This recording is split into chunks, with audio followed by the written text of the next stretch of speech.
નમસ્કાર દોસ્તો, આપ જોઈ રહ્યા છો સાયગ્રો મીડિયા હાઉસ સંચાલિત નવસારી લાઈવ। કહેવાય છે કે સત્ય હંમેશા કડવું હોય છે અને કબીરની વાત આવે ત્યારે કબીર હંમેશા સત્ય વાત કહેતા હતા। એમના શબ્દો કડવા હતા, પરંતુ આજે આ કડવા શબ્દોને મીઠા કરવાનું કામ કર્યું છે હાર્દિક નાયકના ગ્રુપે। હાર્દિક નાયકનું ગ્રુપે આજે આપ જોઈ રહ્યા છો તે રીતે અહીંયા કબીર શબ્દ કા સંયોજન એવી શબનમ વીરવાનીની ખૂબ સુંદર લેંગ્વેજમાં, એમના ખૂબ સુંદર અવાજમાં એ કબીરની જે વાતો છે, કારણ કે સત્ય હંમેશા આપણને કડવું જ લાગે અને એવું કહેવાય છે કે કબીરની વાણી આમ તો કડવી હતી પણ જીવન માટે બહુ મીઠી હતી અને આ મીઠી વાણી માણવા માટે આજે નવસારી જિલ્લાના શ્રેષ્ઠીઓ, એવું કહેવાય કે જે લોકો સમાજને ચલાવે છે એવા વિવિધ ક્ષેત્રમાં સંકળાયેલા કેન્દ્રબિંદુઓ અહીંયા ઉપસ્થિત છે અને એ એટલા માટે વહેલી સવારે 6 વાગે આજે આવ્યા છે। એ માત્ર જીવનમાં શબ્દોનું મહત્વ સમજી, શબ્દોને સમજીને એ શબ્દોનો શણગાર કરીને જીવનમાં એટલે કે સમાજમાં આ લોકો શ્રેષ્ઠીઓ આપ જે ચહેરાઓ જોયા છો, કારણ કે કોઈ ચહેરાનો પરિચયના મોહતાજ નથી, એવા બધા ચહેરાઓ છે અને આ ચહેરાઓ સમાજને દિશા અને દશા આપતા હોય છે। ત્યારે આ લોકો આજે વહેલી સવારે સવાર સુધારવા અને જીવન સુધારવા માટે અહીંયા ઉપસ્થિત રહ્યા હતા। તમને થશે શું પ્રોગ્રામ હતો, તો ચોક્કસ આ પ્રોગ્રામ હતો આજે એક માત્ર મેળાવડાનો, આ પ્રોગ્રામ હતો માત્ર એક કબીરની વાણી સાંભળવાનો અને આંતરરાષ્ટ્રીય ખ્યાતિ પામેલા જે કલાકારના મુખે કબીરની વાણી સમજવાનો અને એને ચોક્કસ જીવનમાં ઉતારવાનો। આપણી વચ્ચે સૌથી પહેલા રાજેન્દ્રભાઈ ઉપસ્થિત છે। રાજુભાઈ, આમ તો તમે ડોક્ટર છો, બધાની ઇન્જેક્શન આપીને બધાને જીવનમાં પણ આ કડવા શબ્દોનું ઇન્જેક્શન આજે બધાના પડ્યા અને એ કડવા શબ્દો આપણા જીવનને સુધારતા હોય છે। કેવો રહ્યો અનુભવ? ખૂબ અદ્ભુત સવાર, ખૂબ જ સુંદર સવાર, અને રોજ સવાર આવ્યું મળે એવી ભગવાનને પ્રાર્થના। તો આપ જોઈ રહ્યા છો તે રીતે એક બાજુ ડોક્ટર અને એક બાજુ દવા બનાવનાર બીજો ડોક્ટર દિનેશભાઈ, તમારા ડોઝ તો કદાચ હતા, પણ કબીરે બહુ વર્ષો પહેલા એક અલગ લેંગ્વેજમાં, એક અલગ શબ્દોમાં જીવનનો આખો સાર કે નાની નાની બાબતો, નાની નાની ક્ષણોને વર્ણવી। આજે એ પાછા ફરી એકવાર આપણી યાદોને તાજી કરી આપણે જેટલું છે, કારણ કે ઊંઘતા જરાક આપણે ઝબકી મારીએ ત્યારે થોડા ચીમટી ખણવી જોઈએ। આ ચીમટી કેવી રહી? ખૂબ સુંદર રહી। ખરેખર કબીરના દોહામાં જીવનની સચ્ચાઈ અને તે પણ એમણે સાથે સમજાવતા ગાઈ, એ સાંભળવાનો ખૂબ જ આનંદ આવ્યો। તો ચોક્કસ આપ જોઈ રહ્યા છો તે રીતે કે આમ તો જનરલી એવું કહેવાય છે કે સંગીતની શામ સજાવવાની, પણ આજે સંગીત સાથે શબ્દોની સવાર સજાવાઈ। યોગેશભાઈ, દ્રષ્ટિહીન લોકો છીએ આપણે, હવે તો આપણે આંધ્રા અનુકરણ કરીએ। મેં રીલ બનાવી એટલે તમે બનાવો, અને તમે રીલ બનાવી એટલે બીજો બનાવે, મેં વ્હાઈટ કપડાં પહેરે એટલે બીજા પહેરે। આ આંધળી દોડમાં તમે લોકોની આંખો સાફ તો કરો છો એની શારીરિક રીતે, પણ અહીંયા શબ્દો થકી કદાચ આપણા જીવનના રસ્તો બતાવવાનો પ્રયાસ થયો। કેવો રહ્યો આજનો? એક અલગ અનુભૂતિ સવારની અંદર કુદરત સમીપે અને એક સારા એમ્બિયન્સની અંદર કબીર જેવા એક વ્યક્તિનું વ્યક્તિત્વ કેવું હતું, અને એમાંથી ક્યાંક ને ક્યાંક સામે જ એક વાક્ય અત્યારે જ વાંચી ગયો કે જે પ્રાપ્ત છે પર્યાપ્ત છે। જે ક્ષણે તમે જીવો છો ને એ ક્ષણને હંમેશા માણીને જિંદગી જીવવાનો નમ્ર પ્રયાસ જો તમે કરો તો કદાચ સમાજની અંદર ક્યાંય કોઈની સાથે વિચાર કરવાનો જ સમય નથી રહેતો। જિંદગી બહુ અગત્યની છે, એને જીવવી બી બહુ અગત્યની છે, એટલે જીવંતતાથી જીવવાનો આજે અવસર મળ્યો એનો આભાર માનીએ છીએ ભાઈ શ્રી હાર્દિકભાઈને અને એમના ગ્રુપને, અને એક વધારે વિશિષ્ટ વ્યક્તિઓની સાથે એ લોકોના વાઇબ્સને પણ માણવાનો વખત મળ્યો, એ બદલ ખૂબ ખૂબ આનંદ થયો। Thank you very much.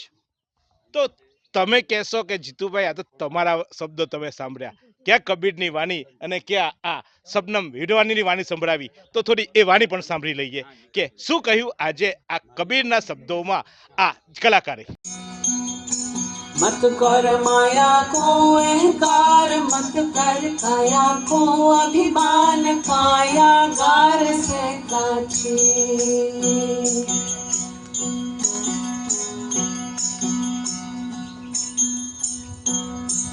ऐसा सख्त था महाराज जिनका मुल्कों में राज, जिन घर झूलता हाथी, जिन घर झूलता हाथी, जैसे ओसरा मोती झोंका झपका पवन का लग जाए झपका पवन का लग जाए काया तेरी धूल हो जासी।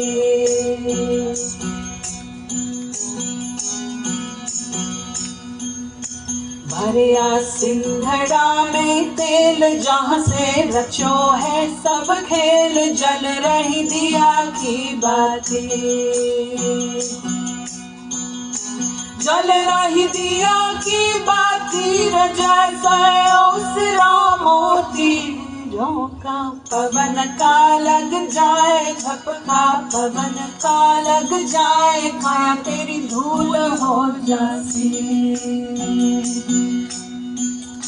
घुट गया सिंधड़ा में तेल बिखर गया सब निज खेल बुझ गई दिया की बाती बुझ गई दिया की बाती रजा उसरा मोती झोंका पवन का लग जाए झपका पवन का लग जाए खा तेरी धूल हो जासी। आहा लाल में का लाल तेरा कौन क्या हवाल जिस दिन जाम ले जासी जिसको जाम ले जासी रजा से उसरा मोती झोंका पवन का लग जाए झपका पवन का लग जाए काया तेरी धूल हो जासी। बोलिया भवानी हो नाच गुरु जी ने सिर पे धरिया हाथ जिनसे मुक्ति हो जासी जिनसे मुक्ति हो जासी रजा से उसरा मोती झोंका पवन का लग जाए झपका पवन का लग जाए काया धूल हो जासी। मत कर माया को अहंकार मत कर काया को घमंड काया गार से काछी काया गार से काछी रजा से उसरा मोती झोंका पवन का लग जाए झपका पवन का लग जाए काया तेरी धूल हो जासी काया धूल हो जासी काया तेरी धूल हो जासी। आइसक्रीम हमारे यहाँ रोज चाहिए और वो भी रिफ्रेश के आइसक्रीम मिक्स 5 से ज्यादा वैरायटीज सर्च करो क्लिक करो लाइफ को रिफ्रेश करो। તો આપે શબનમજી તો સાંભળ્યા, પરંતુ શબનમજી જેવા જ શબ્દોના સંગમી અને કહેવાય છે કે લોકપ્રતિનિધિ કેવા સાલસ હોવા જોઈએ. કબીરે જ્યારે એમના દોહાઓમાં જ્યારે લોકપ્રતિનિધિઓ એટલે કે જ્યારે રાજા મહારાજાઓની જે વાત કરતી ત્યારે એમનામાં સાલસતા ઉમેરવાની વાત કરતી કે એમની સાલસતા કેવી જોઈએ. તો કદાચ એ કબીર જે નેતાઓની વાતો કરતા હતા એવા જ સારસ નેતા આપણી વચ્ચે રાકેશભાઈ પણ છે. રાકેશભાઈ પણ આજે આ કાર્યક્રમ માન્યો. રાકેશભાઈ, આમ તો બધા અલગ અલગ પ્રકારના કાર્યક્રમો આપ માનતા હો છો, પણ વહેલી પરોઢે કબીરની વાણી સાંભળવાનો મોકો મળ્યો, કેવો અનુભવ રહ્યો? શબનમ વીરમાનીના મુખે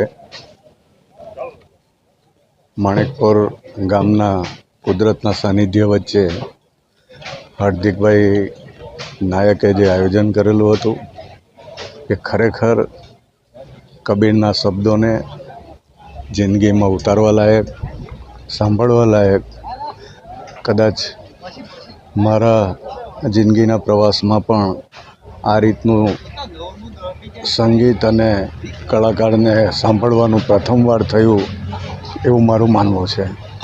અને જે વહેલી પરોઢીએ જે આ સંગીતની મોજ લેવા હાર્દિક નાયકના ગ્રુપના નજીકના જેમને આ કબીરની વાણીમાં રુચિ છે એવા પરિવારો સવારથી અહીંયા માણેકપુર ગામમાં હાજર થઈને આ સવારમાં સંગીતની જે રીતે કબીરની વાતો ને કબીરની વાતો પરથી સંગીત ખરેખર એક આનંદદાયક ક્ષણોનો અનુભવ થયો. ચોક્કસ. તો કહત કબીરા સુનોભાઈ સાધુની વાત આજે જિગ્નેશભાઈએ પણ સાંભળી. જિગ્નેશભાઈ પરિચયના મોહતાજ નથી. તો જિગ્નેશભાઈ, આજે કબીરની વાણી સાંભળી. આમ તો તમે ધાર્મિક છો, અનેક સંતો અનેક મહંતોની સાથે સત્સંગ સતત કરતા રહો છો, વેપારની સાથે સાથે ધર્મને પણ આપ સતત લોકો સુધી પહોંચાડતા રહ્યો છો. આજે એક અલગ પંથ કબીરની વાણીને એક અલગ પ્રકારની કબીર જે કહેતા હતા કે દોહા એના ચાબખા જે હતા તે લોકોને પીડા થતા હતા, તો કેવો અનુભવ રહ્યો આજનો? બહુ સુંદર. અને જે આજની ગાયિકા હતા શબનમબેન, એમને અમે યુટ્યુબ પર પણ ઘણા સમયથી સાંભળીએ છીએ અને ઓચિંતું કોઈ મને એમનું એકદમ પ્રચલિત ગીત આજે સાંભળવા મળ્યું, લાઈવ મળ્યું. બહુ આનંદ થયો અને હાર્દિકભાઈ આવા ને આવા કાર્યક્રમો નવસારીને આપતા રહે એવા મને આશા છે અને ખૂબ મજા આવી. તો આ તો હતા બધાના પ્રતિભાવ, પણ આયોજક જે છે એ આયોજકની પણ ચોક્કસ વાત સાંભળીએ કે આ આયોજન કેમ થયું. इतने सारे मुखवास, यही सोच रहे हो ना आप? रिफ्रेश के पास है मुखवास की बड़ी रेंज. सर्च करो, क्लिक करो, लाइफ को रिफ्रेश करो. તો આ સમગ્ર મહેફિલ સજાવવાનો શ્રેય જેના પાઈ જાય છે હાર્દિક નાયક ગ્રુપ. તમે જુઓ છો કાયમ શિપ નમઃ ઓમ શિપ નમઃ, એ હાર્દિકભાઈ આમ તો ઇન્વેસ્ટમેન્ટ કરતા હોય છે, ઇન્વેસ્ટમેન્ટમાં કેવી રીતે તમારે આગળ વધવું એ શીખવતા હોય છે, પણ આજે સાહિત્યનું ઇન્વેસ્ટમેન્ટ કર્યું અને લોકોની સવાર સુધારી, સવારનું ઇન્વેસ્ટમેન્ટ કર્યું, લોકોમાં કબીર વાણી. કારણ કે કબીરના જે એ વખતના જે કબીરના દોહાઓ હતા આજે પણ એટલા જ ત્રાદસ્ય થાય છે. એ જમાનામાં એમને જે લખ્યું હતું એ આજે પણ લોકોના માટે એટલું જ જરૂરી છે, જીવનનો પથદર્શક છે. કેમ આ અચાનક આ પ્રકારનો પ્રોગ્રામ? અને એ પ્રોગ્રામ જનરલી પ્રોગ્રામો સાંજે થતા હોય છે, વહેલી પરોઢે એવી 6 વાગે લોકો રવિવારના દિવસે વહેલા ઉઠવા માટે આળસ કરતા હોય, અને આજે ઉઠીને બધા આવ્યા પણ પાછા. શું આ પ્રકારનો કાર્યક્રમ કરવાનો ઉદ્દેશ છે? જીતુભાઈ, તમે જાણો છો કે 2-3 સ્પષ્ટ કારણો છે. પહેલું તો મને ભજન ગમે અને સવાર હોય તો આઈ થિંક એનાથી ઉત્તમ સમય કોઈ નથી, એટલે ભજન એ આપણું વસ્તુ. બીજું કે બાળપણથી મને એવું લાગે કે ક્યાંક ને ક્યાંક કબીર મને ખેંચે એમ, મને કબીરના દોહા બહુ જ ગમે. ત્રીજું કે મારા જીવનની સફળતા નિષ્ફળતામાંથી એટલું શીખ્યો કે જે છે તાકાત એ શબ્દમાં છે. એટલે શબ્દની જે ગંભીરતા કબીરના દોહાથી ને એનાથી મળે એ આઈ થિંક મને પોતાને પણ ગમે ને મને એમ લાગે કે એ બધાને શીખવું જોઈએ, વહેંચવું જોઈએ, એટલા માટે આ કર્યું. અને હંમેશા મારો એક નવસારી શહેર માટેનો સ્વાર્થ એવો રહેતો હોય કે જે કાર્યક્રમ મને ગમે તે મને એમ થાય કે આપણા શહેરમાં પણ જો કરી નાખીએ તો આપણી સાથે બીજા 25-50-100 માણસોની સાથેનું ગ્રુપ બને અને એમ કરતાં એક કલ્ચર ડેવલપ થાય. દેટ ઇઝ હાઉ આ વસ્તુનું આયોજન કર્યું. કેવો પ્રતિભાવ રહ્યો? આમ તો બધા તો આવ્યા, તો બધા બહુ હતા, હું પોતે પણ આવ્યો, મેં પણ કાર્યક્રમ માન્યો, પણ એવરેજ કદાચ એવું કહેવાય કે નવસારીના દરેક ક્ષેત્રના લોકો આ કાર્યક્રમમાં આવે. આશા અપેક્ષા હતી? હા, એકચ્યુઅલી સાચું કહું તો જ્યારે નક્કી કર્યું ત્યારે મારા મિત્રો પણ એવું કહેતા હતા કે અહીંયા કોણ આવશે, સવારનું બહુ જ વહેલું લાગે છે. એટલે મેં એમ કહ્યું કે જેને રસ હશે ને ચોક્કસ જ આવશે. બીજું મને એવું હતું કે 50 માણસ પણ આવે તો સારું, પણ એની જગ્યાએ લગભગ 150 માણસ થયા. એટલે એનો અર્થ કે પ્રતિભાવ લોકોને ગમ્યો.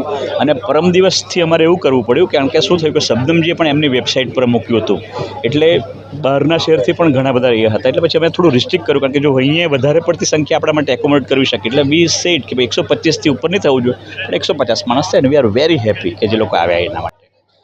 તમને થશે આ સવાલ જીતુભાઈ શાના માટે પૂછ્યો, પણ એટલા માટે પૂછ્યો કે ઘણીવાર આપણે એક ચીલો ચાતરતા હોય, એક રસ્તો જે હોય એનાથી અલગ જવાની હિંમત નથી કરતા હોતા કે નિષ્ફળ જઈશું, કે વહેલા સવારે રવિવારની વહેલી સવાર આટલે દૂર કોણ આવશે એમ કહીને આપણે લગ્નના પ્રસંગો, ઘરના પ્રસંગો એ આપણે ટાળતા હોઈએ છીએ કે આ દિવસે નહીં આવે, આ દિવસે હોય. પણ જુઓ, આ એક હાર્દિકભાઈ હંમેશા એક નવો રસ્તો બનાવતા હોય છે, અને આ એક નવો ચીલો એમને ચાતર્યો કે વહેલી સવારે રવિવારની વહેલી સવારે, અને એ પણ સવારે વહેલી સવારે એટલે કે 6 વાગે લોકો આવી શકે. કારણ કે રવિવારે આપણે 10 વાગે વહેલી સવાર લાગે, પણ 6 વાગે પણ જો કાર્યક્રમ રાખો તો લોકો આવી શકે છે, લોકો આવે છે. અને એ આ હાર્દિકભાઈએ બતાવ્યું. એટલે જ હું હાર્દિકભાઈનો આ સવાલ મેં પૂછ્યો હતો. તો આ જ રીતે જોતા રહો નવસારી લાઈવ, તમારા ઘર સુધી, તમારા દિલ સુધી પહોંચતી તમારી એકમાત્ર ચેનલ. હવે લોકો સુધી પહોંચાડો, લોકોને શેર કરો, સબસ્ક્રાઈબ કરો, અને વધુમાં વધુ લોકો આમાં જોડાય.